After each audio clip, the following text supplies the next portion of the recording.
Hey everyone, welcome back to The Explainer. I am absolutely thrilled to get into today's topic because we're looking at one of the most fascinating technical dramas unfolding in modern sports.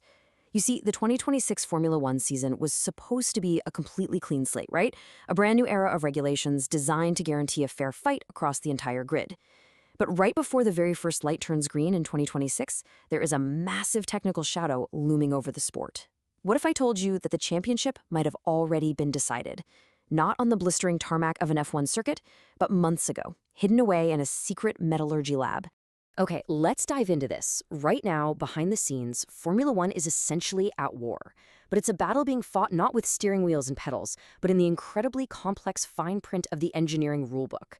We've got massive automotive giants like Audi, alongside Ferrari, led by Enrico Gualtieri, and Honda, guided by Koji Watanabe, and they are all aggressively sounding the alarm.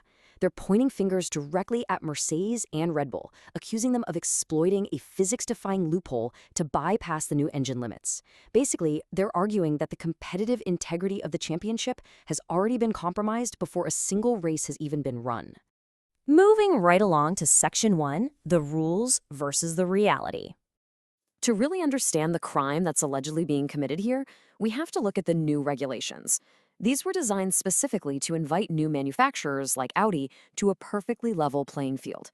So the FIA decided to lower the engine's compression ratio from 18:1 down to 16:1.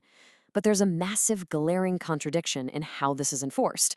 Rule 1 explicitly states that the 16:1 ratio is only measured when the engine is cold, at ambient temperature. Meanwhile, you have an overarching rule, Rule 2, stating that a car must comply with all regulations at all times. So we're left with this massive legal gray area. How in the world can an engine be measured only when it's cold, but be expected to be perfectly compliant at all times when a race car is essentially a high-speed furnace? Which brings us to Section 2, the thermal expansion loophole.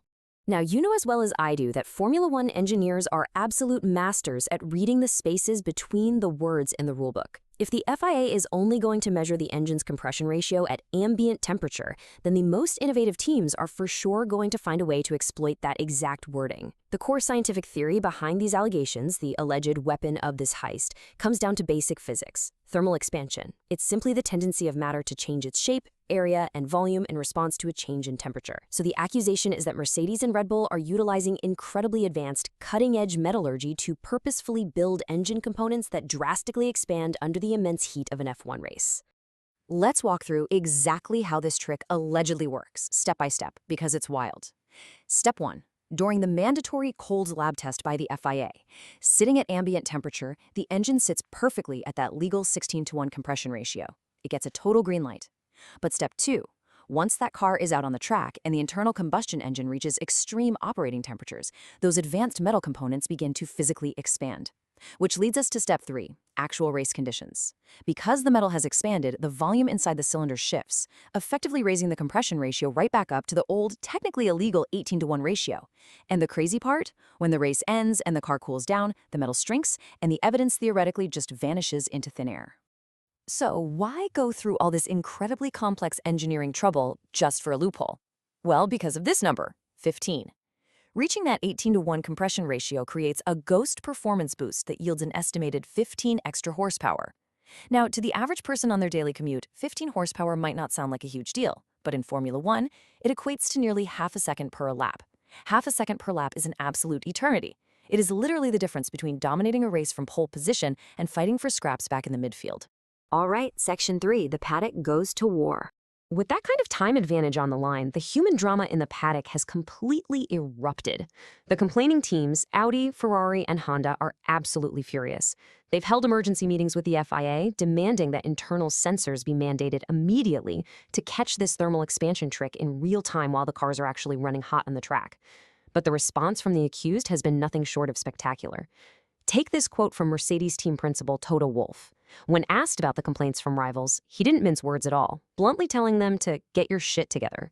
He completely dismissed the outrage, characterizing their complaints as nothing more than a distraction from their own engineering shortcomings.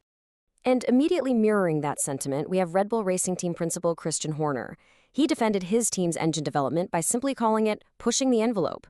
What's so fascinating here from a narrative perspective is that Mercedes and Red Bull, typically the absolute fiercest of rivals, are presenting this united, defiant front against the rest of the grid. They're essentially looking at everyone else and saying, hey, we read the exact same rulebook you did. We just did a better job. But look, this kind of extreme engineering comes with critical risks. Deep within the factory walls, a fascinating rumor has emerged regarding Red Bull's power unit. It's being called the glass cannon. The whisper going around the paddock is that Red Bull is pushing these expanding metallurgical materials so incredibly hard to gain that 15 horsepower advantage that the engine itself might be fragile enough to shatter. They might have built the fastest engine in the world, sure, but it might just be a glass cannon, completely incapable of reliably finishing a race without ripping itself apart. Let's move to Section 4, Hard Data and the Arbitrator. This entire situation places a massive, massive burden on the governing body. The FIA, led by Nicholas Tumbazis, has to act as the neutral arbitrator in this multi-million-dollar engineering war. They have to sift through all the paddock paranoia and aggressive politics to look at the actual hard performance data. And what they found is stunning. And this brilliantly illustrates it. This is the official June 2026 FIA Audio Index for internal combustion engine power. You can see Red Bull is sitting right at the top as the clear performance benchmark. Mercedes is very close behind them, and then look at the rest of the grid, trailing by up to 4%. In a sport where engineers spend thousands of hours chasing a fraction of 1% of aerodynamic efficiency, a 4% deficit in raw engine power is a catastrophic mountain to climb. The data clearly shows that Red Bull and Mercedes have found something the others simply haven't. Which brings us to Section 5, the ticking clock to August. The FIA is caught in an impossible position right now. They're terrified of causing preseason instability by suddenly changing the rules or mandating complex new sensors right as the teams are finalizing their cars. But they also know they can't do nothing. Let's trace how they're handling this escalating tension on the timeline here. On January 22nd, we saw an emergency summit to discuss this exact compression trick. By early February, car launches happened, bringing all the public drama and fiery quotes from Toto Wolff and Christian Horner. Then, on February 18th, the FIA made their stance clear. To avoid chaos, they confirmed there would be absolutely no immediate rule changes for the start of the season. Instead, they compromised by setting a ticking clock. August 1st is the new deadline. On that exact day, the FIA will finally begin measuring these engines in hot operating conditions, specifically at 130 degrees Celsius.